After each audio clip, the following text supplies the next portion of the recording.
자, 우리가 지난주에 뭘 배웠습니까? 삶의 목적을 깨달아야 되는데, 삶의 목적을 깨달으려면은 뭘 회복해야 된다 그랬죠? 하나님께서 인간을 지으신 첫 목적을 깨닫자는 거였어요. 하나님께서 인간을 하나님의 형상으로 지었다 했습니다. 그 형상의 의미를 대해서 우리가 지난주에 배웠는데, 그 의미가 뭔가요? 하나님의 형상이라는 의미가 뭐였죠? 당시에 고대 근동에서 어떻게 그 하나님의 형상이라는 단어를 썼는지, 통치의 개념이라 했죠. 예. 그래서 이런 거라고 제가 말씀드렸습니다. 고대 근동에서는 국가와 국가 간의 경계가 애매했습니다. 그래서 했던 게 뭐다? 동상을 세웠다는 겁니다. 그 왕의 동상을 세워서, 그 통치자의 동상을 세워서, 여기가 저 통치자, 저 사람이 통치하는 공간이구나, 지역이구나라는 것을 깨닫기 위해서 동상을 세웠다고 했습니다.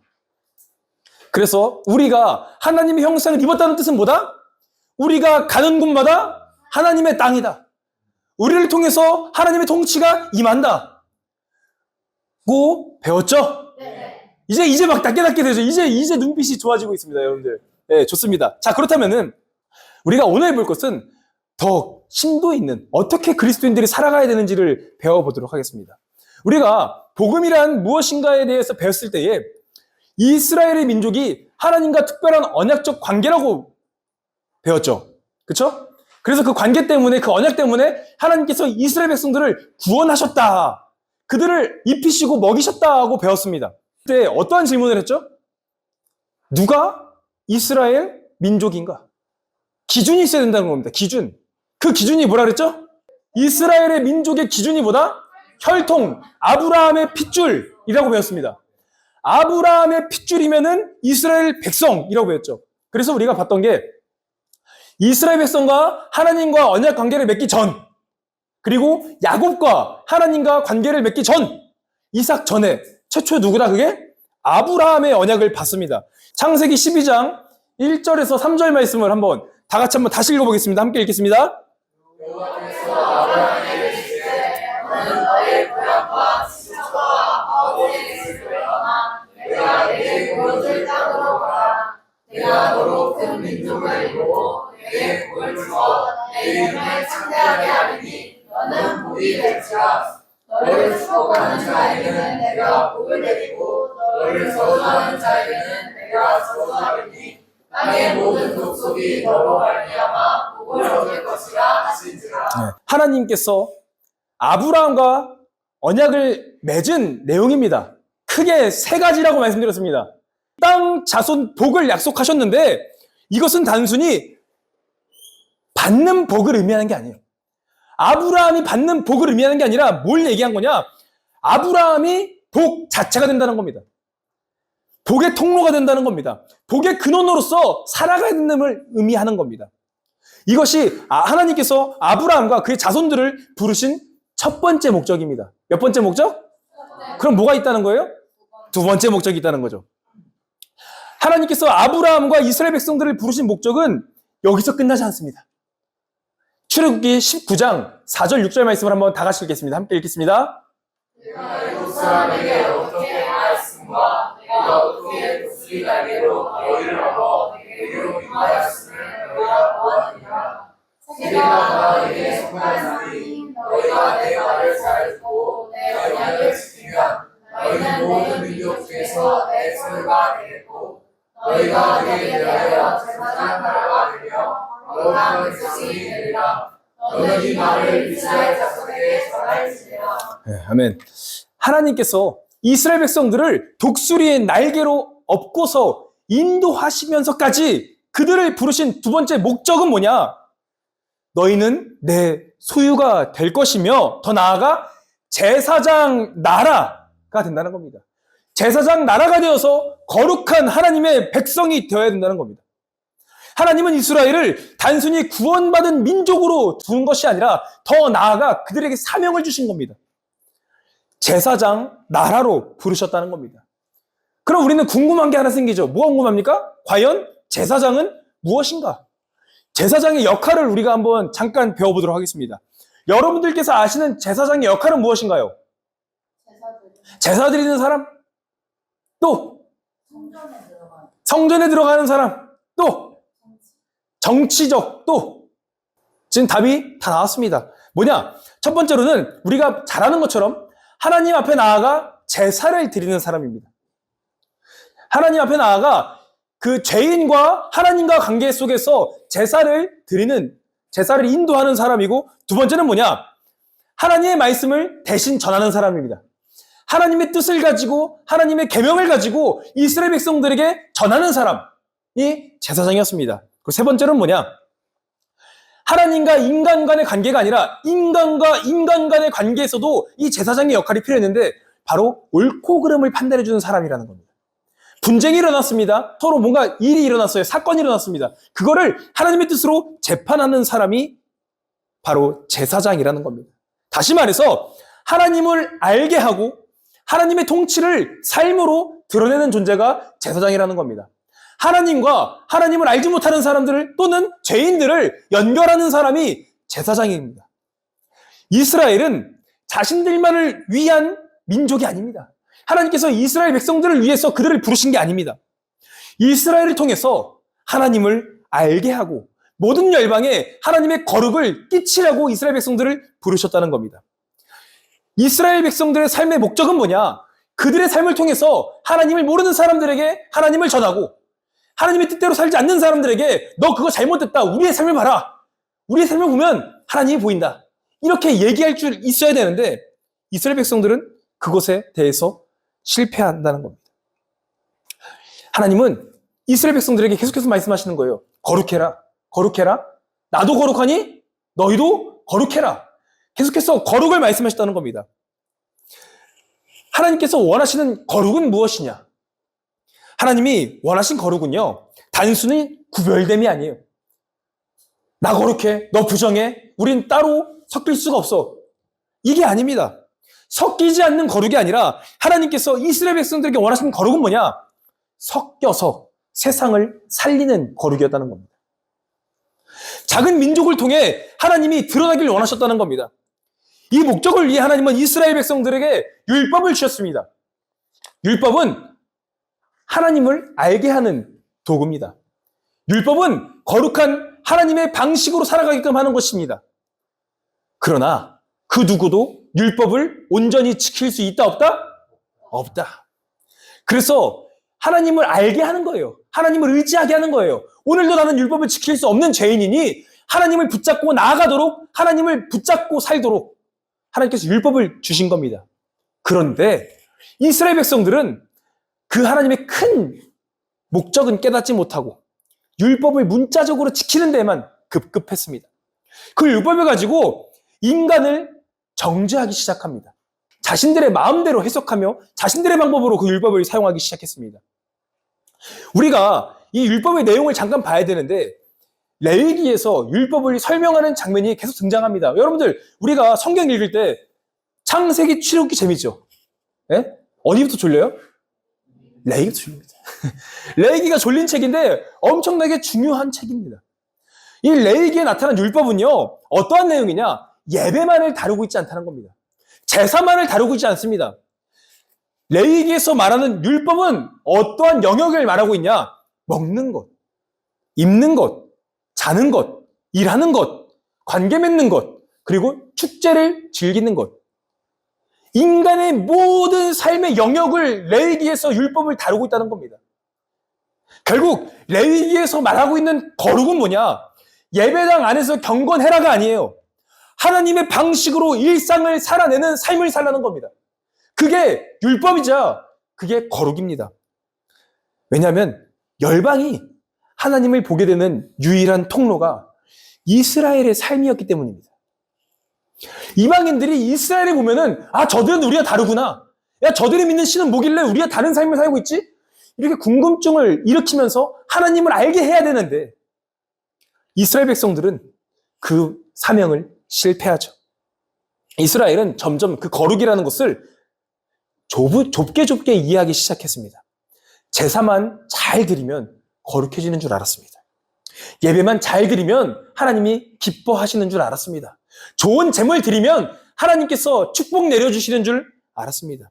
우리 아모스서 5장 24절 말씀을 다 같이 읽겠습니다. 함께 읽겠습니다. 오직 정의를 불같이 공의를 바르지 않는 강같이 흐르게 할지어다. 아모스서 상황은요, 여러분들, 우리가 이 아모스서의 상황을 잘 봐야 되는데 굉장히 부유한 상황입니다. 부를 많이 축적한 상황입니다. 그래서 하나님께 좋은 재물을 드렸습니다. 그런데 아모스를 읽어보면은 하나님의 분노가 느껴집니다. 아모스서에서 이스라엘 백성들이 한 게 뭐냐? 하나님께 때에 따라 제사 드렸습니다. 좋은 재물 드렸습니다. 그런데도 하나님은 여전히 분노하고 계시다는 겁니다. 분노하신 이유가 뭐냐?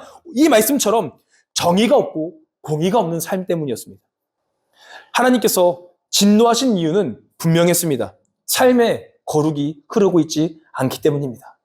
그저 성전에서만 거룩한 척, 예배만 잘 드리면 하나님께서 복받는다는 그 생각이 있었다는 겁니다. 에스겔 18장 5절에서 9절 말씀도 마찬가지입니다. 함께 읽겠습니다. 사람이 만일 여호와서 정의와 공의를 따라하며 산 위에서 재물을 먹지 아니하며 이스라엘 족속의 우상에게 눈을 들지 아니하며 이웃의 아내를 더럽히지 아니하며 얼령 중에 있는 여인을 가까이 하지 아니하며 사람을 학대하지 아니하며 진자의 저물을 돌려주며 강탈하지 아니하며 주인자에게 음식물을 주며 벗은 자에게 옷을 입히며 별리를 위하여 구원하지 아니하며 이자를 받지 아니하며 스스로 손을 금하여 죄를 짓지 아니하며 사람과 사람 사이에 진실하게 판단하며 내 율례를 따르며 내 규례를 지켜 진실하게 행할지되 그는 의인이 반드시 살리라. 주 여호와의 말씀입니다. 에스겔 18장 5절에서는 정의와 공의에 대해 설명하는데 여러분들 우리가 지금 이 말씀을 읽었죠? 어떻습니까?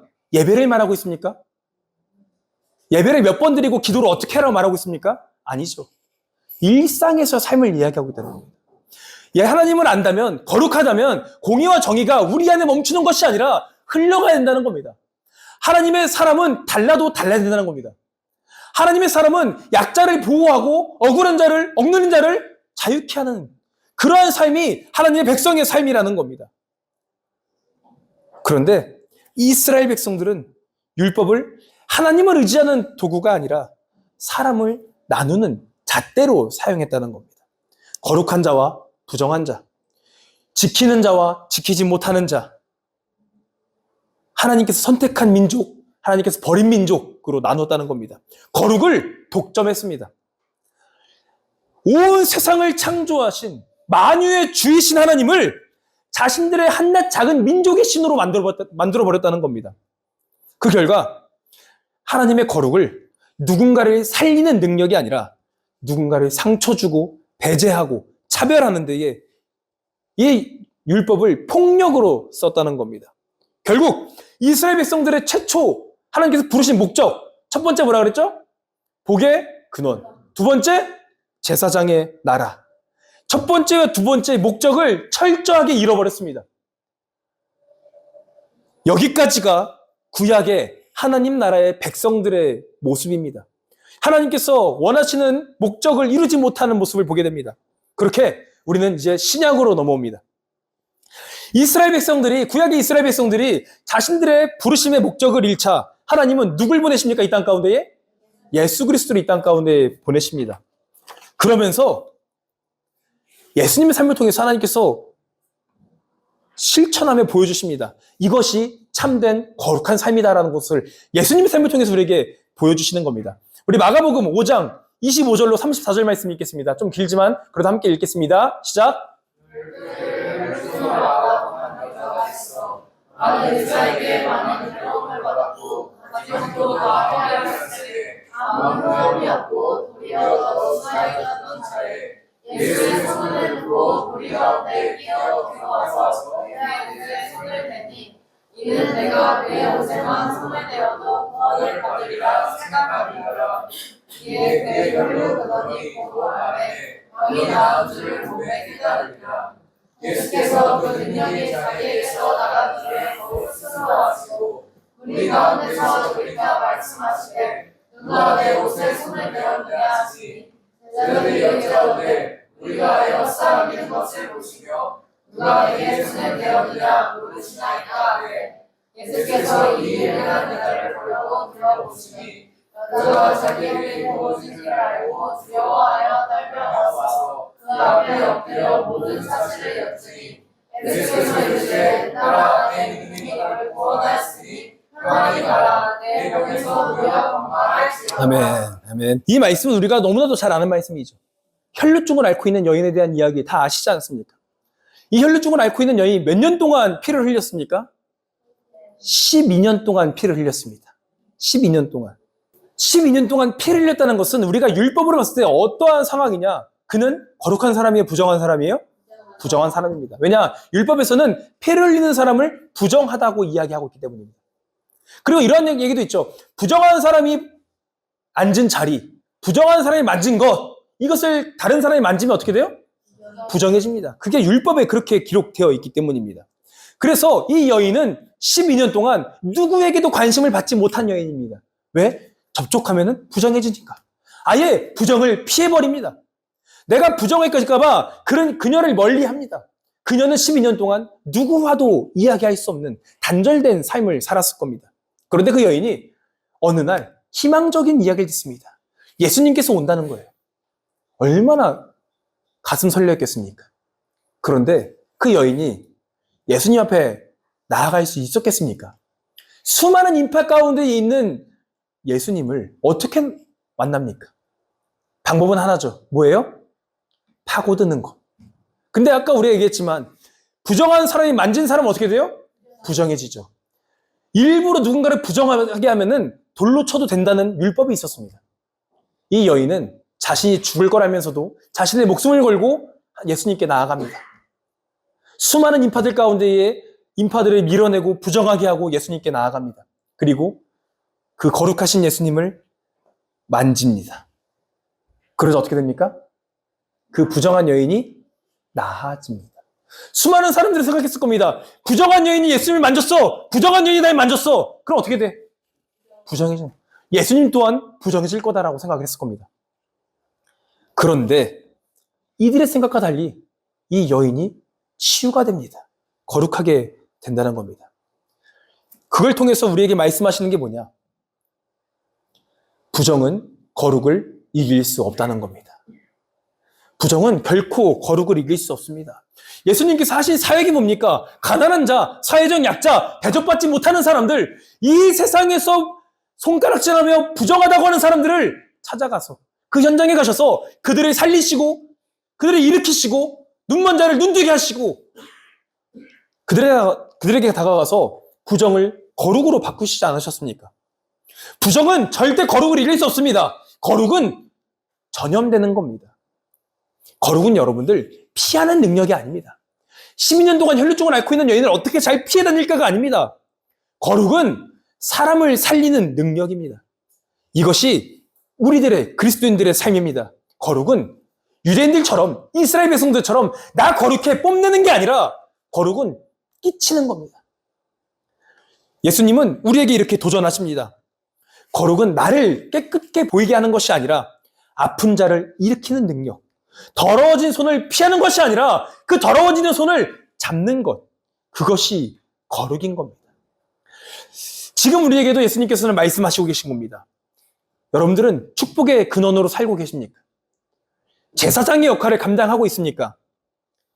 세상에 다름을 선포해야 되는 우리인데 우리도 세상 가운데에서 섞여서 똑같이 세상 사람들과 같은 목표, 같은 가치관으로 살고 있지는 않습니까? 만약 그렇게 살고 있다면 우리는 우리의 거룩을 그냥 뽐내는 용도로 사용하고 있다는 겁니다. 오늘 예수님의 말씀을 받듯이 이 부정한 세상에서 거룩한 우리가 살아간다면 부정이 어떻게 바뀌는 거예요? 거룩으로 바뀌는 겁니다. 여러분들의 삶 가운데에 여러분들이 가는 곳마다 거룩해지길 소망합니다. 하나님의 형상을 입은 여러분들의 삶을 통해서 하나님의 통치가 실현되며 하나님의 나라가 여러분들의 선 곳이라면 여러분들의 그 자리는 거룩한 자리가 되어야 된다는 겁니다. 누군가 아파하는 사람이 있다면 이 세상 사람들은 그냥 지나칠지언정 여러분들은 그 더러워진 손을 잡아주시기를 주님의 이름으로 축원합니다. 그것이 하나님께서 우리를 부르신 사명입니다. 복의 근원, 우리의 삶을 통해서 하나님을 알게 되는 놀라운 복의 근원이 여러분들의 삶을 통해 이루어지길 소망하며 여러분들의 삶이 제사장으로서 하나님을 알지 못하는 이들을 하나님 앞에 데리고 와서 그들의 죄를 뉘우치게 하고, 그들이 하나님을 모른다면 하나님을 알게 하고, 그들이 잘못 살고 있다면 옳은 말로 해서 그들을 하나님께로 다시 인도할 수 있는 그러한 축복된 삶이 우리 고천교회 나누리 청년들의 삶이 되시기를 주님의 이름으로 축원합니다. 여러분들, 너무 아쉽지만 오늘이 성경 공부 마지막입니다. 이제 우리는 배웠습니다. 하나님의 성전은 건물이다? 우리 몸이다? 우리 몸이다. 만약 여러분들의 몸이 성전이라면 우리는 매 순간순간 매일매일 여러분들의 성전을 잘 지키며 거룩하게 해야 되는 겁니다. 그것이 뭐냐? 성전 건축입니다. 지금 우리는 예배당 건축을 앞두고 있습니다. 그 전에 가장 먼저 우리가 해야 될 건 뭐냐? 여러분들의 개개인의 성전의 건축을 잘 하시길 소망합니다. 여러분들이 성전 건축을 하는 방법은 뭐냐? 성경 잘 읽고 기도하고 하나님의 뜻대로 살아가는 것, 그것이 여러분들 안에 있는 성전을 건축하는 일입니다. 그 건축에 게으르지 마시고 항상 부지런함으로 하나님의 임재 장소인 여러분들의 몸을 거룩하게 깨끗하게 세상과 다른 방식으로 지켜내시기를 주님으로 소망합니다. 그래서 성경도 많이 읽고, 기도도 좀 열심히 하고, 예배 때 좀 설교도 잘 듣고, 들었다면 삶으로 잘 살아내는 우리 여러분들이 되기를 바랍니다. 마지막으로 우리는 스스로에게 질문해야 됩니다. 여러분들은 부정을 피하고만 있지 않습니까? 내가 더러워질까봐, 내가 불편해질까봐 피하고 있지는 않습니까? 우리가 착한 사마리아인 이야기를 다 아시죠? 착한 사마리아인에서 누구누구 나오죠?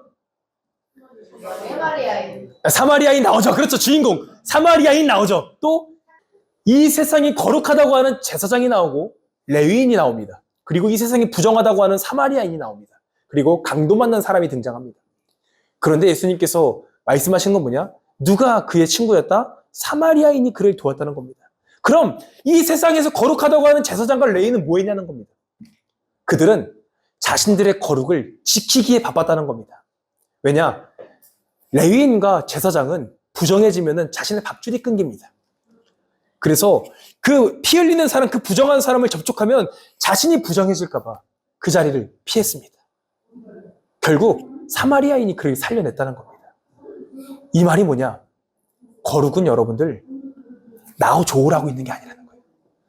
내가 거룩을 유지하라고 있는 게 아닙니다. 섞여서 거룩하게 하라는 겁니다. 여러분들 이 세상의 부정한 문화 가운데에서 거룩으로 승리하시길 바랍니다. 여러분들의 거룩으로 이 세상을 밝히시길 소망합니다. 그것이 하나님께서 우리를 부르신 빛과 소금의 역할입니다. 여러분들께 마지막으로 도전드리겠습니다. 우리는 가끔 이런 생각을 합니다. 하나님, 내가 준비가 되면 하나님께 쓰임받겠습니다. 내가 좋은 직장 가면 하나님께 쓰임받겠습니다. 내가 하던 것만 하고 하나님께 쓰임받겠습니다. 라고 말합니다. 그런데 하나님은 말씀하십니다. 그때가 아니라 지금이다. 여러분들, 지금 하나님 앞에 순종하시길 바랍니다. 준비가 됐을 때가 아니라 지금 여러분들 당장의 삶에서 일상에서 하나님께 순종하는 우리가 되길 소망합니다. 우리가 레위기를 봤듯이 레위기에서 말하고 있는 거룩은 뭐예요? 일상입니다. 일상에서 하나님의 형상으로 승리하며 거룩을 끼치시기를 주님의 이름으로 축원합니다.